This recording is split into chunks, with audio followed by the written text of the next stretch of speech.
Hey, this is Ken Halliburton, President and COO at Sazmining, showing you our new facility.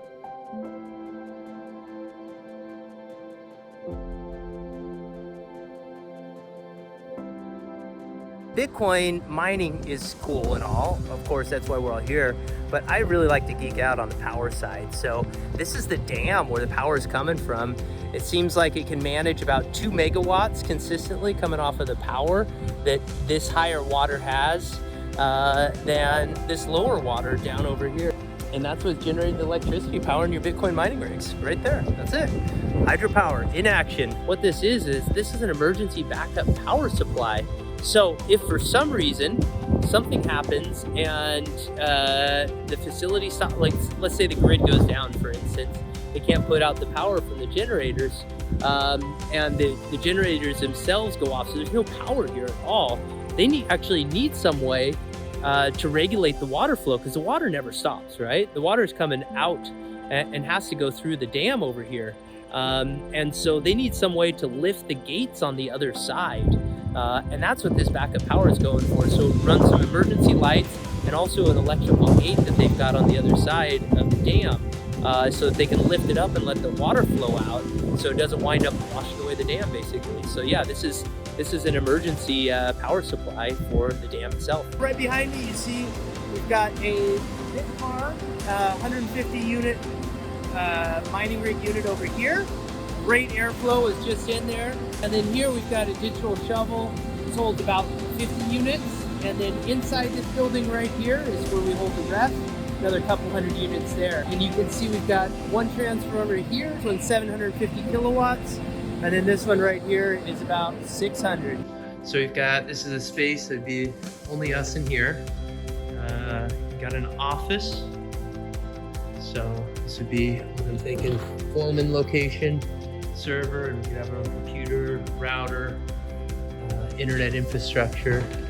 And then this caged facility here is where the mining rigs would go. Nice airflow, well constructed here. So screened off, but if you look back over here, you can see like all these vents. So talked about like $850 each time we wanted to replace all the filters in the entire facility. So that is, for all intents and purposes, the mining operation itself.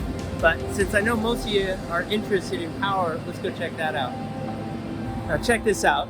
2 massive generators. Now this is old school technology here. These generators have been around for a very long time.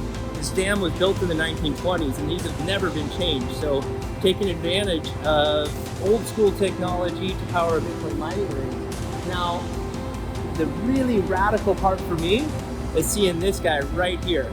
So this is Westinghouse equipment. So this is back in the days of Tesla, Edison, it's like 1800s equipment right here.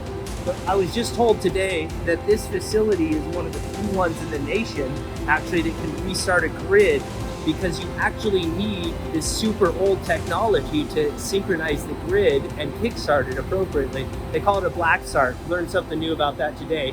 But these old generators that are creating the power, they're built from a different era, right? They last upwards of 100 years, is what I was told. So the guys that run this facility, they have a few more, and they just replaced the drive shaft, which I don't know if you can see that right down here, that big spinning thing. That drive shaft, they finally had to replace one of those. It was 105 years old before it went out. So yeah, this is good, old school, American built technology right here. Now, the radical thing that I learned is this equipment, because it was created in the 1920s, lasts a long time. It was built with a different level of engineering expertise, is what I would say.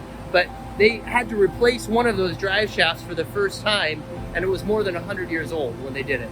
So yeah, this is long-term technology here that we're working off of to run your Bitcoin mining rigs.